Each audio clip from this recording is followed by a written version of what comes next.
Waalaikumsalam warahmatullahi Izin wabarakatuh. berdiri ya, saya semakin tidak terlihat. Iya. Alhamdulillahirrahmanirrahim. Wabillahi murid dunia wa dini wassalatu wassalamu ala asyrofil anbiya wal mursalin sayyidina wa maulana Muhammadin wa ala alihi wasallam.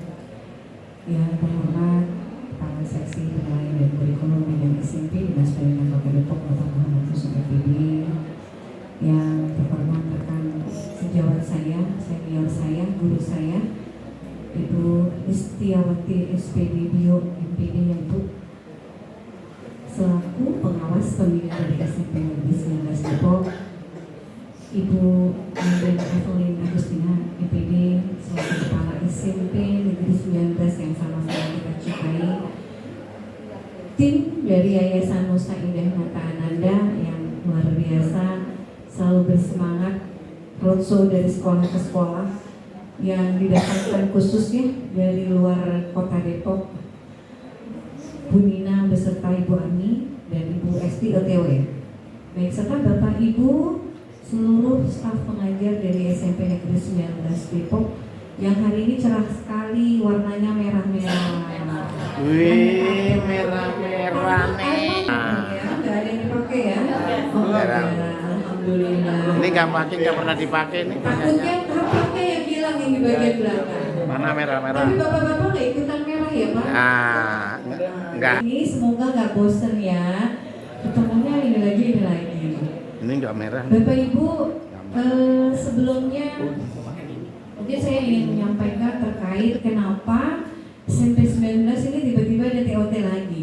Perjanjian nggak pakai Hudaybiyah, nggak pakai ya. Perjanjian kita tahun lalu terakhir pendampingan, begitu ya? Ya. Kok ada lagi sih Bu? Nanti tahun depan ada lagi. Ya baik, Bapak Ibu, betul sejatinya dari anggaran untuk sekolah model kita fokuskan dengan 5 sekolah baru. Dan karena Bapak Ibu termasuk sekolah yang cukup lama gitu ya, Iya. kita dampingi, betul Bapak Ibu ya? Dari tahun berapa? Dari tahun 14. 2014. 1945 Pak, jangan Pak. 14. 2014 ya Pak? Iya. Betul, lebih dari 1 dekade. Harapannya sih nggak forever, cukup cintaku padanya saja yang forever ya. Tapi pendampingan ini tidak harus forever. Artinya kita mengharapkan Bapak Ibu menjadi sekolah yang mandiri, sekolah yang tahun ini harusnya beralih ke pengimbasan ke sekolah sekitar, begitu ya. Namun tetap ada refleksi dan evaluasi, tidak sedang mencari kesalahan Bapak Ibu. Namun kita ingin melihat sejauh mana kesiapan Bapak Ibu untuk melaksanakan pengimbasan tersebut. Maka berdasarkan refleksi tersebut kita merasa kayaknya perlu di recharge lagi nih kayak handphone. Nah, ada nih pertemuan sekali lagi, kita ketemu lagi Bapak Ibu, lebih menguatkan kembali, lebih mempersiapkan kembali, sehingga kalau ibarat anak sekolah dikasih sarapan kan udah go banget ya, jalannya lebih kencang, itu anggapannya. Namun dari sisi anggaran yang tadi sudah saya sampaikan tidak ada. Jadi saya cari-cari masalah. Saya cari-cari anggaran yang bisa digunakan. Nah, ini dia dengan kelegaan hati dari seorang Pak Yusuf.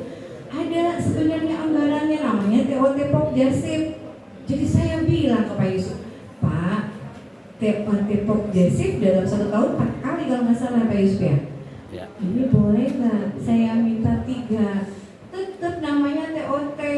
Ya, Pokjasip ya masih ngurusin inklusif Pak, nggak beralih, nggak nyebrang gitu ya, nggak kelain hati. Artinya dari segi anggaran kita masih bisa mempertanggungjawabkan itu. Kita masih yang diobrolin nggak jauh-jauh dari inklusi. Nah, alhamdulillah beliau bersedia. Jadi dari 4 rencana TOT Pokjasip kita minta, saya paksa minta, nah Bapak Ibu ya, sehingga inilah yang kita lokasikan untuk kegiatan TOT bagi SMP 8, 18, dan 19. Jadi ceritanya begitu kronologisnya Bapak Ibu. Jadi kalau hari ini, tahun lalu kita ketemunya Pak Abah yang datang gitu ya, karena memang beliau bosnya untuk sekolah model. Tapi kok tahun ini tiba-tiba ada Pak Yusuf. Nah, karena memang anggarannya di beliau. Beliau alhamdulillah mau ya udah Bu nggak apa-apa digunakan, memang bisa saja dan itu dirasa cukup penting. Jadi terima kasih, saya juga tidak sebenarnya mengucapkan banyak terima kasih Bapak Ibu. Yang perlu diketahui, dana yang digelontorkan, apa tuh bahasa gelontorannya, oleh Dinas Pendidikan Kota Depok khususnya bidang SMP untuk inklusi itu luar biasa. Tepuk tangan dong Bapak Ibu. Kalau bahasa anak zaman sekarang nggak kaleng-kaleng, dan luar biasanya juga nggak ikutan di apa ya Pak, di efisiensi katanya bahasanya. Jadi hampir kegiatan inklusi yang betul dianggarkan di awal oleh bidang SMP bisa dilaksanakan. Bahkan ditambal sulam seperti ini pun bisa. Sehingga kadang-kadang saya suka diledekin kalau masuk ke bidang oleh para yang lain. Ini kayaknya kita ngurusin inklusi terus. Karena saking banyaknya gitu kegiatan inklusi yang terus-terusan harus kita laksanakan begitu ya Bapak Ibu. Pastinya ini adalah upaya, ikhtiar dan bentuk kepedulian yang begitu tinggi bahwa Dinas Pendidikan Kota Depok khususnya bidang SMP begitu care dengan yang namanya inklusi. Jadi pendidikan inklusi ini memang sedang digalakkan, bukan tanda kutip galak killer ya, tapi ingin menunjukkan kepada semua bahwa kita bisa dan harapannya bisa menjadi sebuah sekolah percontohan tidak hanya di tingkat Kota Depok tapi juga di tingkat daerah-daerah lain, bahkan kalau perlu go internasional ya Bapak Ibu ya. Amin ya Rabbal Alamin. Dan pastinya itu yang harus nggak akan mungkin keberhasilan program ini tanpa dukungan dari sekolah, karena sekolah adalah ujung tombak. Kita berkuar-kuar sampai panjang kali lebar, tapi sekolah tidak bergerak untuk mengimplementasikannya, apalah artinya kita. Jadi seperti serpihan rengginang di kaleng pembuat gitu ya. Nah, artinya tidak ada artinya Bapak Ibu, karena yang punya hajat besar adalah Bapak Ibu. Kami hanya sebagai support system. Mungkin itu saja yang bisa saya sampaikan. Terima kasih atas semangatnya teman-teman, luar biasa. Mudah-mudahan apa yang kita nanti sampaikan bisa dipelajari lagi. Kan pastinya tidak menguap begitu saja, dan intinya pendidikan untuk inklusif di Kota Depok terus maju dan berkembang. Saya akhiri, wabillahi warahmatullahi wabarakatuh. Demikian sambutan dari pembina inklusi Kota Terima Depok. kasih.